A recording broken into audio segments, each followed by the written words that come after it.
Alors, on se retrouve dans l'épître de Pierre, dans la deuxième épître de Pierre, au chapitre 3. Et on avait vu les deux dernières fois, je trouve, verset 10.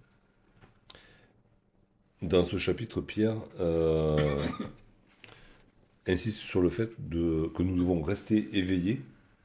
Et en fait, le rester éveillé, ça se résume à une chose, c'est attendre le retour de Jésus-Christ. Vivre dans l'attente du retour de Jésus. Et dans l'attente de son retour, Pierre nous met en garde contre le fait qu'on peut se laisser tromper par les raisonnements des uns et des autres. Et il y avait deux points sur lesquels il a insisté. C'est d'une part les raisonnements des moqueurs peuvent porter sur l'apparente stabilité de la vie sur Terre, qui pourrait nous laisser croire que ça va continuer toujours comme ça. Et il dit que des gens qui raisonnent comme ça, ils veulent oublier, donc ils oublient volontairement que Dieu est déjà intervenu dans l'histoire de l'homme, et notamment par le déluge, et que il est, alors que c'est lui qui soutient tout, hein, il soutient toute la création par sa parole toute puissante, le jour où il veut, il peut tout bouleverser aussi. Et puis, un deuxième sujet de moquerie, c'est le temps qui est passé depuis que Jésus a dit qu'il revenait, bientôt, et il n'est pas revenu. Et, euh, et là aussi, Pierre nous fait remarquer que nous ne sommes pas dans la même perspective que Dieu. Pour Dieu, le temps ne compte pas. C'est ce que veut dire un jour. C'est 1000 ans c'est un jour. C'est en fait que pour Dieu, le temps ne compte pas. Il est hors du temps. C'est l'éternel. Et alors que nous, on est coincés dans le temps, dans une petite durée de temps, toute petite durée de temps, et que du coup, forcément, on trouve le temps long. Mais Dieu, dit Pierre, use de patience. S'il laisse passer du temps, c'est pour que tous soient sauvés. Donc souvenons-nous que Dieu est souverain. Quand il veut, quand il voudra, il arrêtera le cours du temps. Que son jugement, que Pierre décrit dans toutes les pièces comme étant subit, arrivera. Et il arrivera comme un voleur, justement, quand on ne l'attend pas. Et on va lire ce soir à partir du verset 11 jusqu'à la fin du chapitre. Puisque tout cela est en voie de dissolution, combien votre conduite et votre piété doivent être saintes. Attendez et hâtez l'avènement du jour de Dieu, jour à cause duquel les cieux enflammés se dissoudront et les éléments embrasés se fondront. Mais nous attendons, selon sa promesse, de nouveaux cieux et une nouvelle terre où la justice habitera. C'est pourquoi, bien-aimés, en attendant ces choses, appliquez-vous à être trouvés par lui sans tache et irréprochables dans la paix. Croyez que la patience de notre Seigneur est votre salut, comme notre bien-aimé frère Paul vous l'a aussi écrit, selon la sagesse qui lui a été donnée. C'est ce qu'il fait dans toutes les lettres où il parle de ces choses, dans lesquelles il y a des points difficiles à comprendre, dont les personnes ignorantes et mal affermies tordent le sens, comme celui des autres Écritures, pour leur propre ruine. Vous donc, bien-aimés, qui êtes avertis, tenez-vous sur vos gardes, de peur qu'entraînés par les garements des impies, vous ne veniez à déchoir de votre fermeté. Mais croissez dans la grâce et dans la connaissance de notre Seigneur et Sauveur Jésus-Christ. À lui soit la gloire maintenant et pour l'éternité. Amen.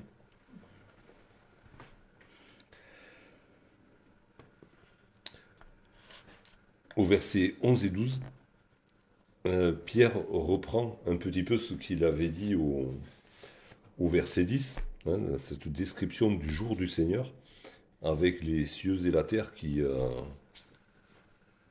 explosent et qui disparaissent, en gros. Et c'est intéressant les termes qui sont employés. Alors c'est un point de vue personnel, je n'ai rien lu là-dessus. Mais il y a 4 verbes qui sont employés. Il y a le verbe dissoudre, Et il pouvait être traduit aussi par démolir, renverser, par annuler. C'est-à-dire qu'il y a quelque chose qui existe, et puis c'est réduit à zéro, en étant cassé. Donc ça disparaît, quelque chose qui disparaît. Voilà. Et pour rajouter un peu ça à cela, en fait, le nom qui dérive du verbe en question en grec, c'est celui qui a donné le suffixe lys en français, comme dans Hmm. analyse, pyrolyse, électrolyse. Voilà, donc et il est question justement après de feu, hein, enflammé, embrasé, donc ça disparaît dans le feu. Oui. Donc enflammé, le verbe ailleurs, il est traduit par fondre, fondre dans le feu. Hein. Donc c'est pas juste que ça se consume, c'est fondu, hein, comme un métal qui fond dans le feu. D'un gros fourneau, donc il y a embrasé, ça c'est vraiment le truc qui part en fumée. Et ensuite il est question il y a le verbe fondre, hein, les éléments embrasés se fondront. Donc s'il y a une déstructuration de la matière, on va dire, avec dissoudre, comme quand on prend, je sais pas, du calcaire et qu'on met de l'acide dessus, ben, il est dissous par le calcaire. Il est dissous par l'acide, je veux dire. L'acide. Et ensuite, il y a les questions de fondre. Alors, juste enfin, c'est même pas une interprétation, mais pour moi, c'est une image. Parce qu'il est question du feu aussi. Et alors, forcément, à l'époque, à moins il n'y avait rien de semblable sur la Terre. Aujourd'hui, on a les bombes atomiques. Et en gros, dissoudre, dans cette déstructuration de la matière, ça me fait penser à la fission, hein, donc à la bombe A, la fission du noyau. Et fondre, ben, c'est la fusion du noyau. Donc on passe de la bombe A à la bombe H. Et on a tout qui est là, quoi. Bon, maintenant on a inventé des pires encore. Mais ça donne une faible image. Hein. On a des images de ce qui s'est passé sur Terre, avec ces bombes-là. Ça donne une faible image de ce que peut être le verdict de Dieu sur sa création, euh, ce jour terrible où tout va disparaître.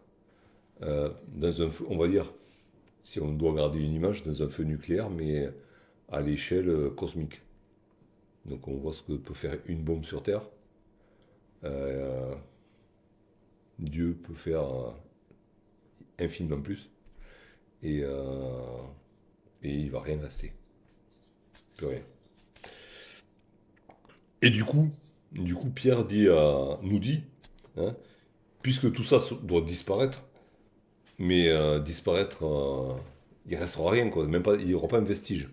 Hein. C'est pas comme quand on fait des fouilles et qu'on trouve encore des traces de quelque chose. Il n'y aura pas de vestige, rien. Même pas des cendres. Alors, puisque tout cela doit disparaître, attention, concentrez-vous sur l'essentiel.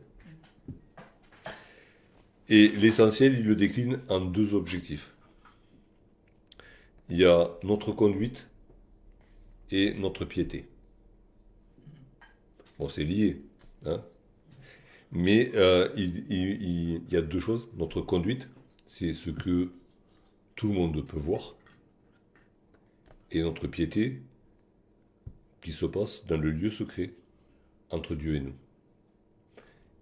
Et les deux sont liés forcément, mais il y a ce qui se voit et ce qui se voit, enfin, ce qui se voit par la conduite, quoi. Et, euh, et qu'est-ce qu'il nous dit? Il nous dit, puisque tout ça, ça va disparaître, concentrez-vous sur l'essentiel, votre conduite, qui doit être votre manière de vivre, hein, qui doit être sainte, donc consacrée à Dieu. Euh, Votre conduite doit être dictée par Dieu, en toutes choses. Et, euh, et, votre, et votre piété, alors la piété c'est un saint respect de Dieu, c'est aussi ce qui est à la base de notre relation avec Dieu. Donc votre relation avec Dieu, elle doit aussi être sainte. Alors cultivez votre relation avec Dieu, cultiver votre conduite, ce qui est votre témoignage. C'est ce que vous vivez, alors, avec ce que vous parlez aussi, mais vos actions, vos paroles, vos pensées doivent découler de votre relation avec Dieu.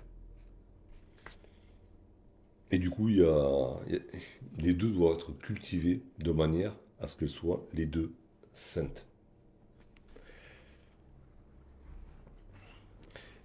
Et il poursuit, mais comment, en gros, ça c'est des objectifs à atteindre.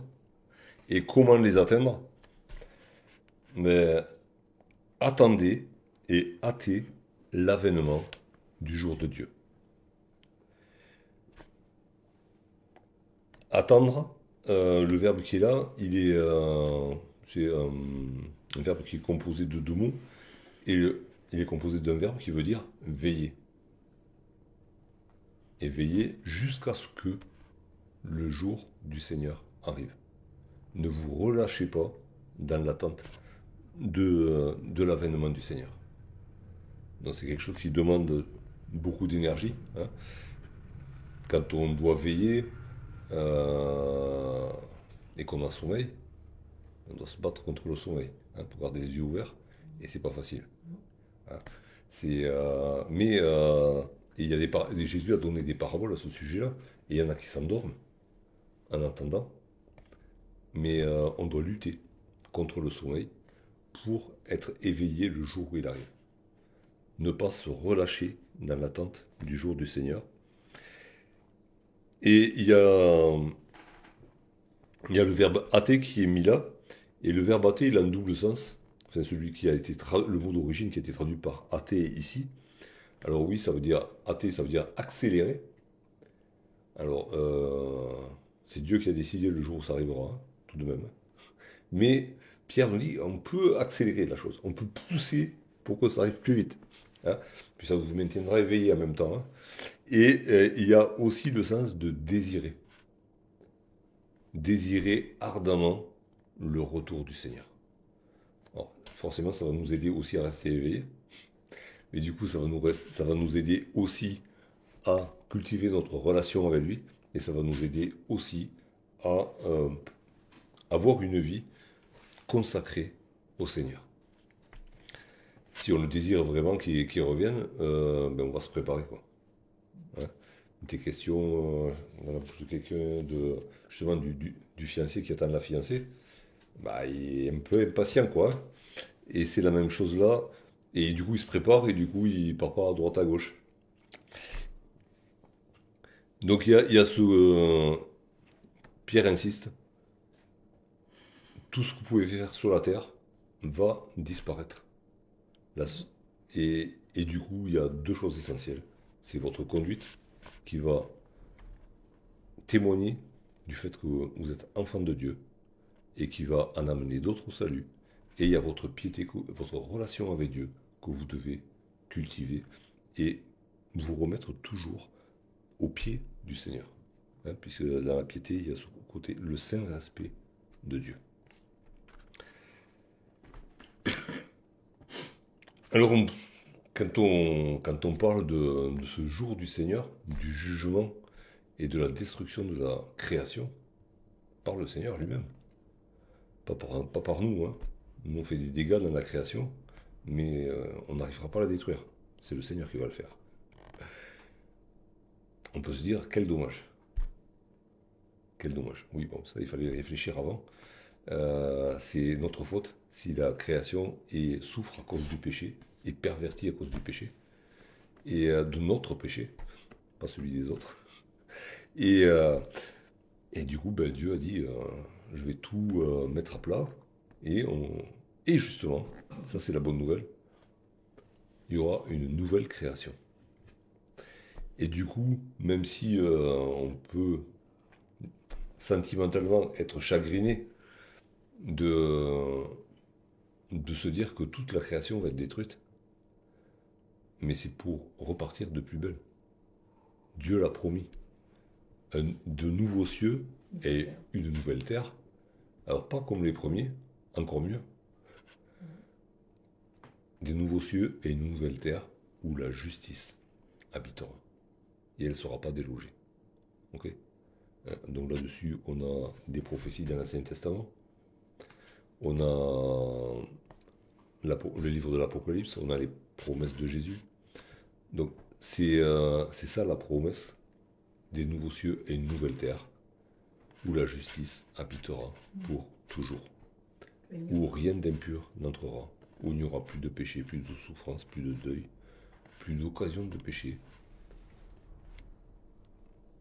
Une nouvelle création qui ne pourra pas être détruite, parce qu'elle sera sainte, pour toujours. Et nous sanctifier dedans. Alors forcément, on a du mal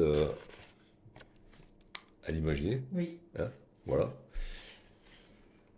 Quand on voit certains coins de la création d'aujourd'hui qui sont magnifiques, malgré le péché de l'homme, mieux que ça, ben oui, ça sera mieux que ça. Inaltérable. Et pur pour toujours, avec des habitants purs pour toujours aussi. Et ça, c'est carrément inimaginable, parce qu'on se connaît assez bien pour savoir ce qu'on est. Et on est loin d'être parfait. Mais c'est la promesse de Dieu. Donc ne versons pas de larmettes sur cette création qui sera détruite, mais attendons la nouvelle création, où nous serons nous aussi nouvellement créés, ressuscités.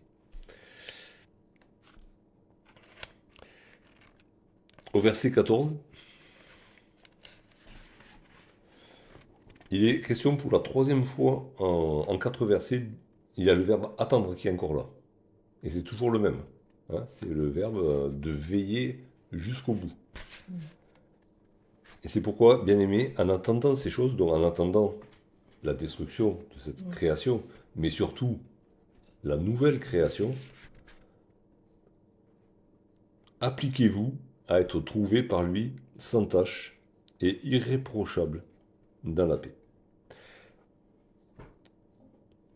En attendant ces choses, appliquez-vous, et c'est un verbe qu'on avait déjà trouvé au chapitre 1er, c'est faites tous vos efforts.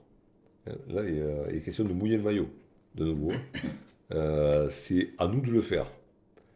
Il y a des choses, ce que Dieu a promis, il le fait, mais ce que Dieu nous a demandé de faire, il ne le fera pas à notre place. Il nous aidera à le faire si on nous demande de nous aider, mais ce qu'il nous demande de faire, c'est à nous de le faire. Et là, c'est appliquez-vous. On l'avait vu 2 fois dans le premier chapitre de 2 Pierre, et c'est vraiment travailler avec soin, travailler avec diligence, travailler avec ardeur. On donne tout. Hein, on donne tout, toute notre attention, toute notre concentration à ces choses-là. Appliquez-vous à être trouvé par lui sans tache et irréprochable dans la paix. C'est le programme que Dieu a pour nous, et c'est à nous de le faire. Alors, on sait que seul on ne va pas y arriver, et que cette vie ne suffira pas. Mais Paul a dit, je fais une chose, je cours, je tends vers la perfection. Hein, je sais que la course n'est pas terminée. À un moment donné, il dit à Timothée, j'ai terminé la course. Et je n'irai pas plus loin. Okay, ça ne veut pas dire qu'il se disait parfait. Mais la course de sa vie était terminée, il savait qu'il n'irait pas plus loin. Mais toute sa vie, il a couru en avant en tendant vers la perfection. Donc forcément, quand on fait les équations, il y a plein il y a des paraboles et des machins là, qui tendent vers l'infini, et on n'y arrive jamais à l'infini. Et l'infini, c'est justement la pureté, la sainteté de Dieu, hein. Elles sont infinies. Et c'est vers ça qu'on doit tendre. Mais, et un jour, Dieu nous le fera atteindre, ce but. Mais en attendant, c'est à nous de travailler. Avec son aide, son assistance, avec sa parole et son Saint-Esprit. Il est question ailleurs d'être sans tâche, hein, et sans défaut. Je propose de le lire.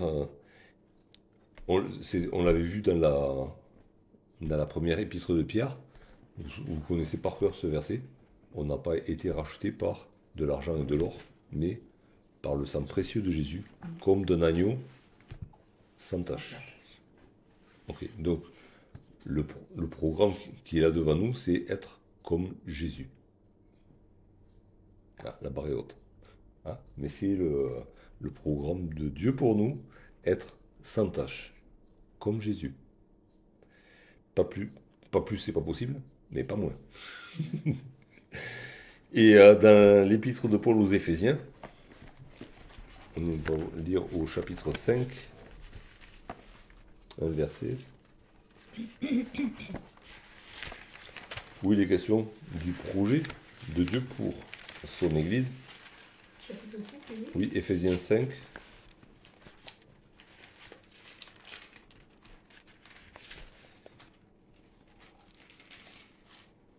Bon, on va lire à partir du verset 25, c'est une longue phrase de Paul. Voilà, non, c'est pas assez pratique. T'es où là? Ah, c'est là.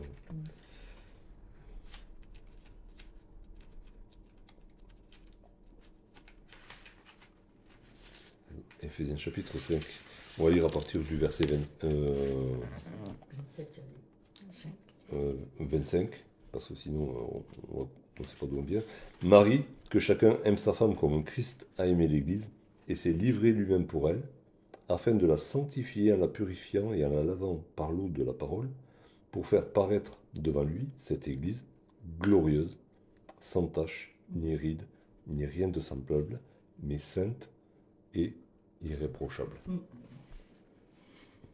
Donc c'est le projet de Dieu pour l'Église en général, mais si l'Église doit être comme Jésus, ah ben nous aussi. Hein, il ne peut pas y avoir une parcelle de l'Église qui ne soit pas sainte, sans tâche, enfin qui ne soit pas sainte, qui ait des tâches et qui soit à qui on puisse faire des reproches. Donc c'est pour chacun de nous aussi. Mais du coup, ici on voit que c'est le projet de Dieu, c'est le projet de Jésus. Et les projets de Dieu s'accomplissent toujours. Dans l'épître aux Philippiens, on a une piste. Comment être sans tâche et irréprochable? On va dire que c'est pas compliqué. Et Philippiens, c'est juste après Éphésiens. Philippiens au chapitre 2. À partir du verset 14. Faites toutes choses sans murmure ni hésitation, afin que vous soyez irréprochables et purs, des enfants de Dieu irrépréhensibles, au milieu d'une génération perverse et corrompue, parmi laquelle vous brillez comme des flambeaux dans le monde. Alors là aussi, il y a le but à atteindre, c'est être pur, irréprochable, irrépréhensible. Et le verset 14 nous dit le chemin à suivre. Faites tout sans murmure ni hésitation. Ça veut dire obéissez toujours et dès le premier ordre. N'attendez pas le rappel. Et c'est ainsi que dans l'obéissance, on devient pur, saint, irréprochable. C'est en obéissant à la parole de Dieu. Et tout cela dans la paix.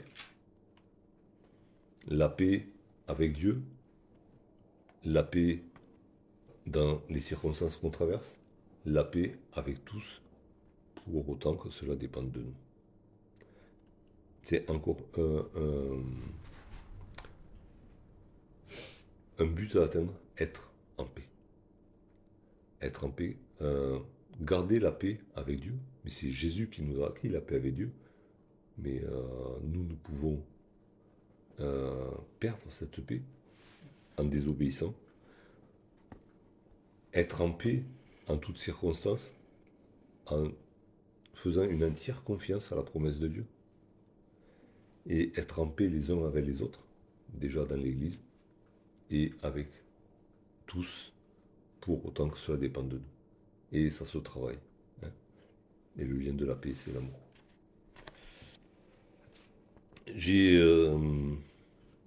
J'ai sauté un verset que je voulais partager avec vous dans l'idée de hâter le jour du Seigneur, et ça vaut le coup d'y revenir. Hâter, c'est donc accélérer. Alors, accélérer quelque chose qui est déterminé à l'avance, ça semble un peu difficile. Hein. Mais il y a des choses qui ne sont pas contradictoires dans la Bible, c'est comme de prier. Dieu connaît nos besoins et il veut y répondre. Mais nous demande d'exprimer nos besoins. Il y a des manières de le faire, hein. Avec action de grâce, déjà, par exemple. Et Dieu, alors on ne sait pas pourquoi ni comment, Dieu qui agit toujours, mais Dieu se laisse bouger par la prière, par notre prière. C'est alors qu'il aurait pu agir, et il agit, heureusement, parce que des fois on ne va pas le chercher, c'est lui qui vient nous chercher. Mais Dieu attend qu'on le prie, et il bouge. Et ici, dans le fait de hâter, il y a bien sûr, Jésus l'a dit, le Père a fixé le jour. Mais il y a une manière de hâter ce jour. Alors ça ne veut pas dire que, je ne sais pas, si Dieu nous garde, mais finalement j'ai changé la date. Et j'ai dit, bon, ça sera plus tôt.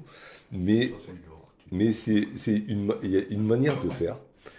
Et dans Matthieu 24, Jésus donne à ses disciples une indication, une deadline, en gros, qui ne sera pas dépassée et qui ne sera pas anticipée non plus. Matthieu 24 au verset 14.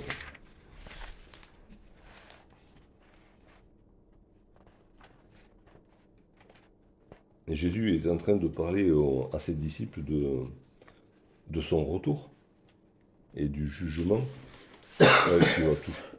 Des jugements dans le temps, hein, parce qu'il ne parle pas que des temps de la fin, il parle aussi de la fin d'Israël en tant qu'État sur la terre quelques années plus tard. Et il dit cette bonne nouvelle de l'évangile, donc du royaume, sera prêchée dans le monde entier pour servir de témoignage à toutes les nations. Alors viendra la fin. On a cette indication, Jésus ne reviendra pas avant que l'évangile ne soit prêché sur toute la terre. Quand on voit où vous en étiez il y a 2000 ans, forcément il y avait du boulot, hein, pour arriver jusqu'aux extrémités de la terre. Mais c'était leur objectif, quand même, hein, que leur avait fixé Jésus. Ils ont fait ce qu'ils ont pu.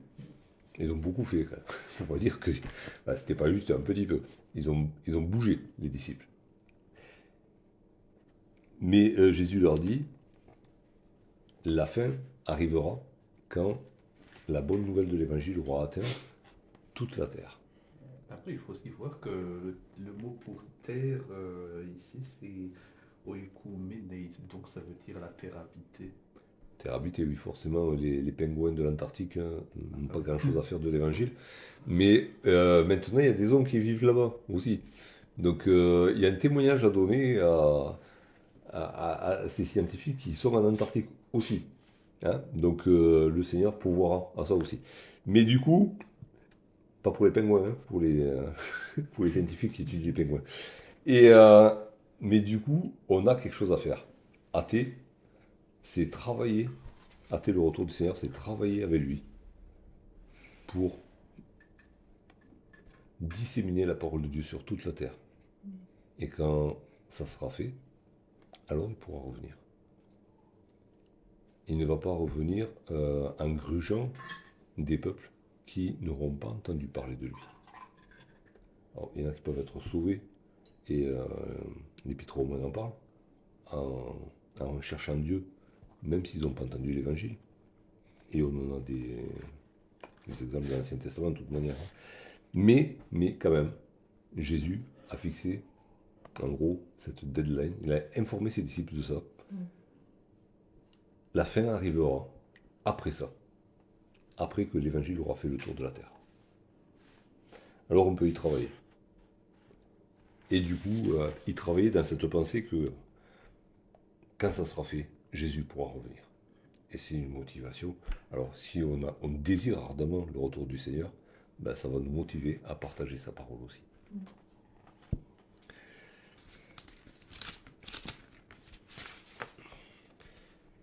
Et à nouveau, au verset 15, Pierre insiste sur la patience de Dieu. Il en avait parlé au verset 9 déjà. Et c'est vraiment croyez de tout votre cœur. Hein. C'est une pensée qu'il faut garder au fond du cœur.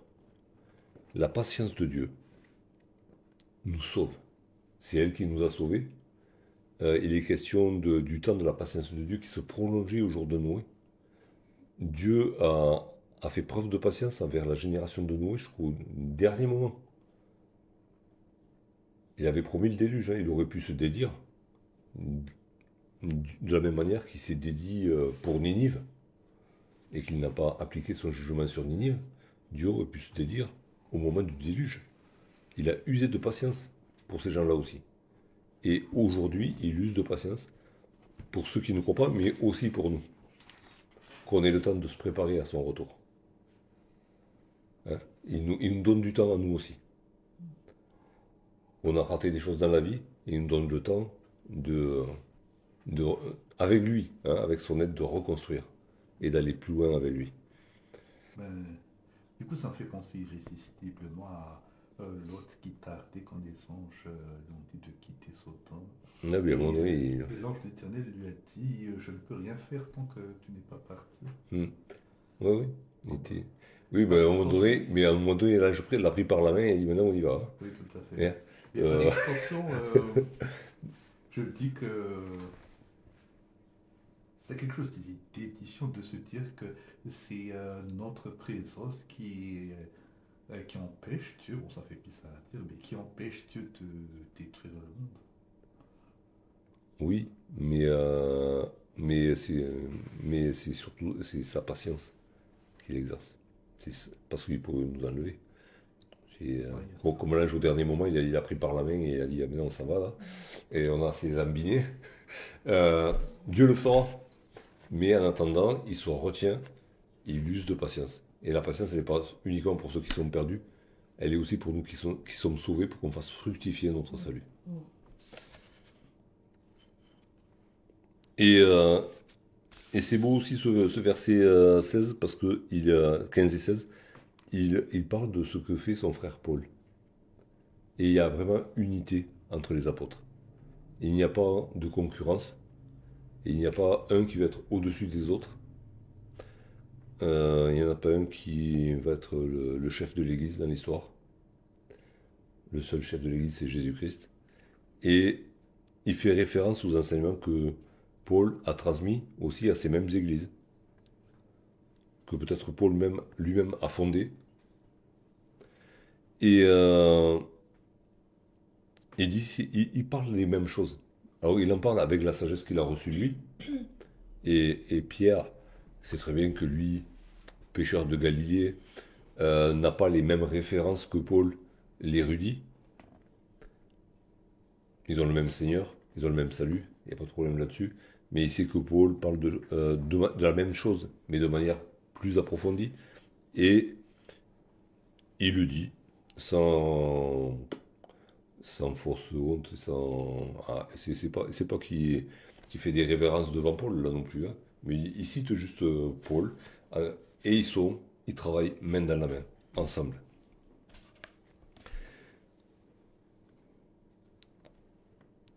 Et il dit voilà, on a le même message. Et du coup, on a les mêmes détracteurs. Ceux qui critiquent Paul, ceux qui tordent les épîtres de Paul, ben, c'est les mêmes que je dois affronter moi aussi. Parce qu'en fait, on a un même Seigneur, un même message, et en face, on a un même ennemi. Donc voilà, comme on transmet le même message, ben, on reçoit les mêmes critiques, on reçoit la même opposition. Voilà. Paul a connu de l'opposition. Moi, je connais de l'opposition. Tous les chrétiens connaîtront de l'opposition. C'est ce que Paul dit. Tous ceux qui voudront vivre pieusement seront persécutés. Voilà. Qui s'appelle Pierre, Paul ou Jacques, c'est pareil. on a le même ennemi.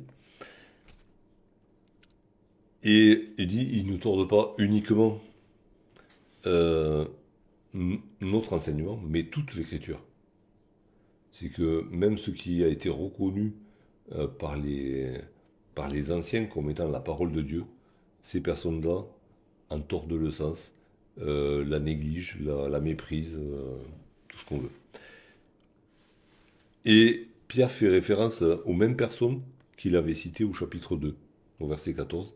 Ce sont les personnes ignorantes et mal affermies. C'est ceux qui en connaissent le moins, qui en parlent le plus et qui en parlent mal. En gros. Confiture. Oui, voilà, en gros, oui, ça aussi, c'est un peu. Mais dans la vie en général, c'est comme ça. Mais encore plus quand il s'agit des choses de la foi. Beaucoup en restent à l'apparence, à ce qui est superficiel. Et ne cherchent pas à comprendre. Ils restent ignorants. Ils ont peut-être été attirés par la lumière de l'évangile, mais ils ne sont pas affermis, enracinés dans l'évangile. Et ils se laissent emporter à tout vent de doctrine par les faux docteurs, dont il était question au chapitre 2. Et ça fait boule de neige, hein, parce que au chapitre 2, ceux qui étaient mal affermis, c'était ceux qui étaient entraînés par les faux docteurs. Mais si on voit que ceux qui sont mal affermis, eh ben, c'est à leur tour eux qui tordent le sens des Écritures. Donc ça fait un peu boule de neige. Il y a un faux docteur qui arrive, il entraîne les gens mal affermis, et ces gens mal affermis deviennent des faux docteurs à leur tour. C'est exactement comme ça que ça se passe. Voilà. Et qui crée après de nouvelles sectes s'il le faut, mais c'est un peu comme ça que ça se passe. Des fois, les sectes sont issues de sectes, hein. C'est vrai. Voilà. Il n'y avait pas assez de place pour tous les groupes, peut-être. Ils ont essaimé, comme les abeilles. Voilà. Mais bon, Pierre, il a consacré le chapitre 2 à ces gens-là. Il ne va pas recommencer. Et il nous dit, à nous, aujourd'hui, vous donc, bien-aimés, qui êtes avertis, tenez-vous sur vos gardes. Alors, averti, ça veut dire ce que ça veut dire, c'est qu'on vous a dit les choses à l'avance. Jésus, quand il a enseigné ses disciples, leur a dit à l'avance qu'il y aurait des faux docteurs. Tous les apôtres, dans leurs épîtres, font mention des faux docteurs. Et l'Ancien Testament parle aussi des faux prophètes. Donc vous avez été avertis à l'avance. Ils sont là et il y en aura d'autres. Donc ne croyez pas qu'à un moment donné, il n'y en aura pas. C'est faux, il y en a eu, il y en a, il y en aura. Donc vous êtes avertis à l'avance. Ne soyez pas surpris. Et Pierre l'avait dit, je crois, dans la première épître, ne soyez pas surpris de la fournaise qui est au milieu de vous. On vous l'a dit à l'avance, c'est maintenant, et ça sera plus tard aussi. Et il leur dit, mettez-vous en garde. Hein, c'est tenez-vous sur vos gardes. Et ça fait, moi direct, ça m'a fait penser à la position de l'escrimeur. Quand il se met en garde, mais il a l'épée à la main. Il n'est pas en train de bâiller au corneille et de regarder le paysage. Il a l'épée à la main, il est face à l'ennemi. Il fait face à l'ennemi et il s'expose le moins possible. Donc son visage est face à l'ennemi, mais son corps est de profil pour donner le moins de prise possible à l'ennemi. Et c'est l'ennemi qui devra bouger pour venir le chercher. Mais il est en garde. Tenez-vous en garde. Alors tenez-vous en garde, c'est que déjà il faut se mettre en garde et il faut le rester. Hein, restez toujours en garde. Et ça me fait penser aussi au passage où Paul donne la description de l'armure du chrétien et il dit revêtez toutes les armes de Dieu afin de rester ferme après avoir tout surmonté. C'est-à-dire qu'il va y avoir la bataille et après la bataille, ben, tu ne déposes pas les armes, tu restes ferme avec tes armes. Parce qu'il y a la deuxième bataille qui va commencer. Et l'autre, ça ne va pas s'arrêter. Donc c'est tenez-vous en garde. C'est restez en garde. Mais vous vous mettez en garde et vous le restez tout le temps. De la même manière que... et ça fait référence justement à veiller. Hein. Vous allez rester éveillé tout le temps. Pas le droit de dormir. Et d'ailleurs, le sommeil dans la Bible, c'est c'est un synonyme de la mort, hein, ou un euphémisme pour parler de la mort. De peur, ouais, tenez-vous en garde, de peur qu'entraîné par l'égarement des impies, vous ne veniez à déchoir de votre fermeté. Alors, il sait que ces chrétiens-là, ils sont fermes dans la foi. Ça, c'est un fait aujourd'hui. Et il leur dit pas, vous êtes endormis, réveillez-vous, machin. Non, il leur dit, vous êtes fermes dans la foi, mais vous pouvez tomber. Alors, et comment est-ce que vous pouvez tomber? C'est en étant entraîné par les fausses doctrines des autres. On peut être sur le rocher, et j'ai vu une vidéo là. Alors, c'était pas un rocher, c'était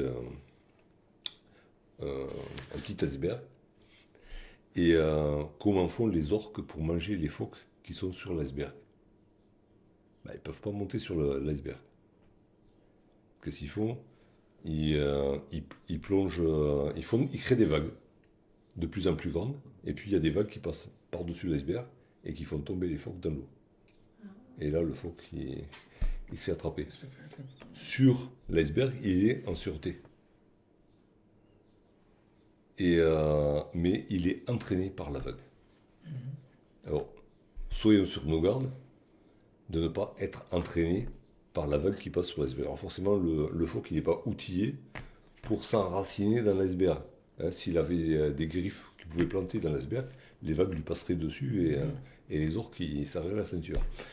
Mais pour le coup, il glisse. Le phoque est fait pour glisser, et il glisse. Naturellement, quand il prend la vague dans la figure, il glisse dans l'eau, et se fait croquer. Alors nous, ne nous laissons pas entraîner par la vague, par les vagues de fausses doctrines, mais restons agrippés à notre rocher. Jésus-Christ agrippé à la parole. Dans la première épître de Jean, juste après, au chapitre 5, je propose de lire le verset 18, un Jean, chapitre 5, au verset 18. Nous savons que quiconque est né de Dieu ne pratique pas le péché, mais celui qui est né de Dieu se garde lui-même, et le malin ne le touche pas. Il est question de la vie nouvelle que nous pouvons vivre avec Dieu, sans péché. Alors, nous ne sommes pas encore parfaits, mais on s'éloigne du péché, on est libéré du péché. Et celui qui ne pratique pas le péché, il se garde lui-même. Alors on aime bien ces images, le psaume 23, où il est question du berger qui nous garde. On est des brebis un peu passives, hein, et lui nous garde. C'est bien. Dans ce qu'on vient de lire dans les deuxième épître de Pierre, et de ce que Jean nous dit là, nous avons à nous garder nous-mêmes. C'est pas que Dieu démissionne, mais il y a des responsabilités qu'il nous donne.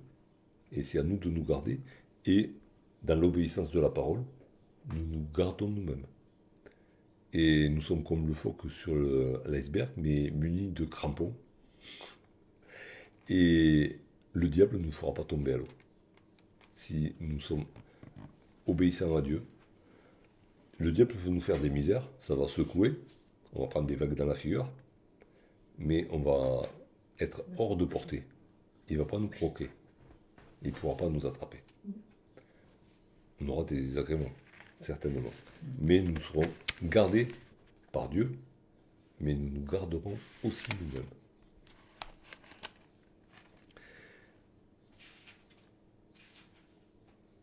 Alors, il est question de la fermeté. La fermeté, ça aurait pu être traduit par la constance.